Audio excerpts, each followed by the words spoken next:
So today I'm going to show you how to take all the sounds that we made in Reaper, bring them into Wwise and make a really lush and dynamic ambient sound to play in the background of our game.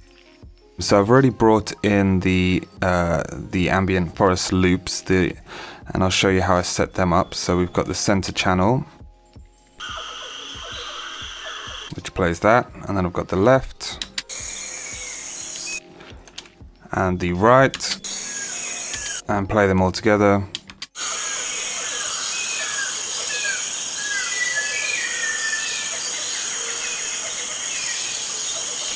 We can adjust the balance if we want to afterwards, but I find that sort of low minus 20 dBs is a good starting point for the sort of bass tone of it all.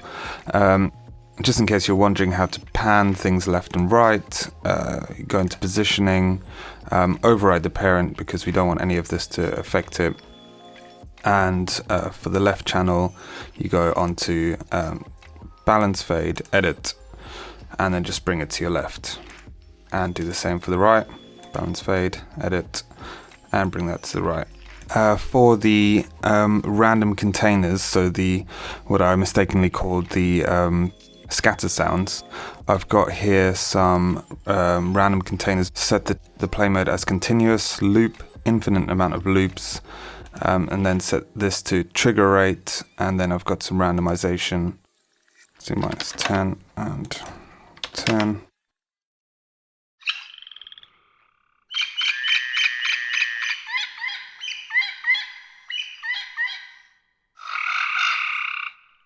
Great. You can also put randomization on the volumes here.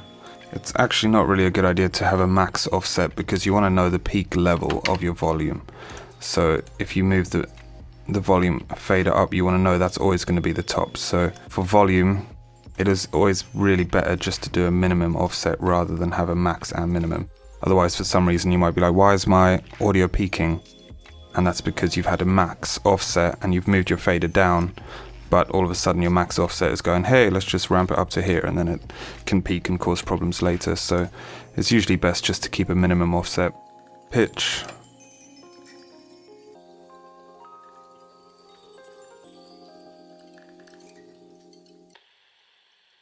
So yeah, let's just play that together.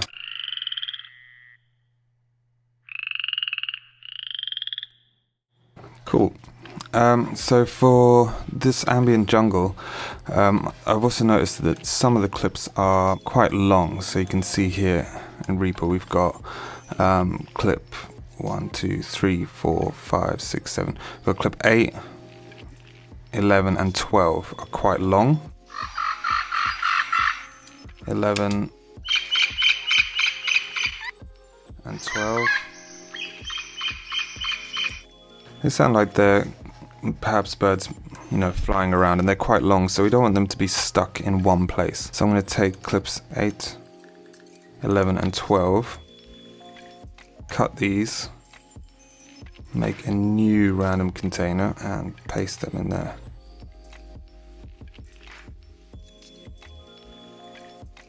Cool, so now we have this random container. I've just got all the short clips in. I'm just going to do the same for this as I did with the frogs and give them a hard pan and a left and right. So here we have some of the longer clips.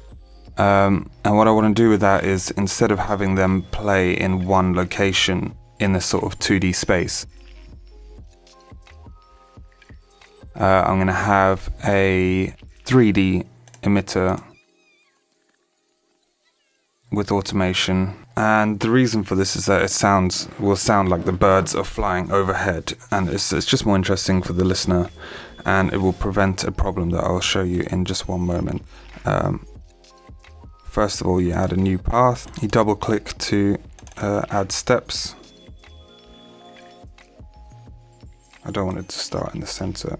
You can have them flying overhead. Add new path. Cool, so just add that to random. So now we're just going to listen to what that sounds like.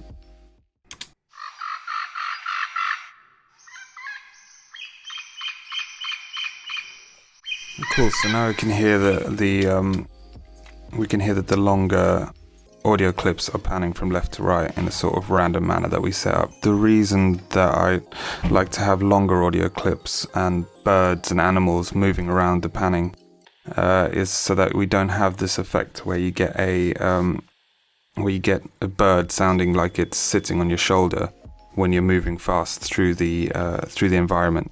So I can show you a good example of when this happens. So in a minute, I'm going to play you something from The Witcher 3, which is a great game that I really enjoy playing, and I think the sound design is great.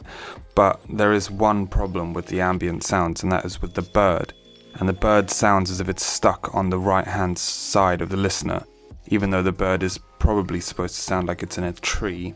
It is moving at the exact same pace as the horse rider, which gives this sort of weird effect, which kind of removes a bit of the immersion from the game. So if you listen to the bird on the right, it's close to the village. Strange. My thoughts exactly. In the forest to the mountain shore, but here, near the main road. Maybe it's the war. Corpses everywhere, the stench of blood, burnt flesh. Drives monsters crazy sometimes. Men too.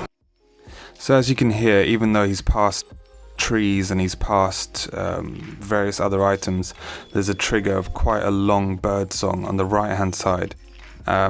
And it just doesn't sound fitting. It should be either attached as an object in the tree with attenuation, or a way to get around that is what I can show you in Wwise, which is panning, the positioning here, automation. And with this, any sort of longer bird calls sounds more like it's moving around the listener's space. So maybe it's flying over the air, and it doesn't get that sort of fatiguing sound that it's in the right hand side, even though you're passing trees.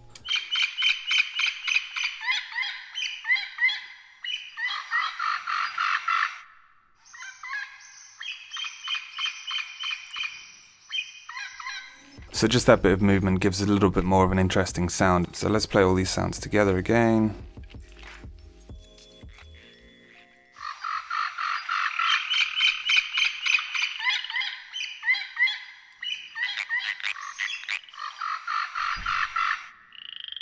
So there we go, we've got some nice movement and quite a nice base layer of ambient sounds. And that's not even including the forest loop in the background. So if we play all of them together,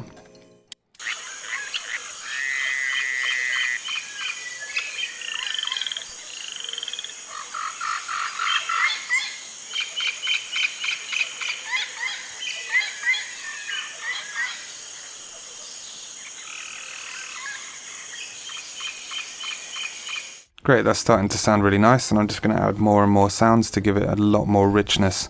I may add some more of these longer variations with the 3D positioning automation with different animals like the monkeys, and maybe change the trigger rate, because at the moment the jungle sounds really rich and really full, which is great, but the more sounds that I add, the less realistic it's gonna turn out. Next time I'll show you how to create some more advanced techniques such as cone attenuation, reverb settings, dynamic wind and rain, and round off the ambience completely.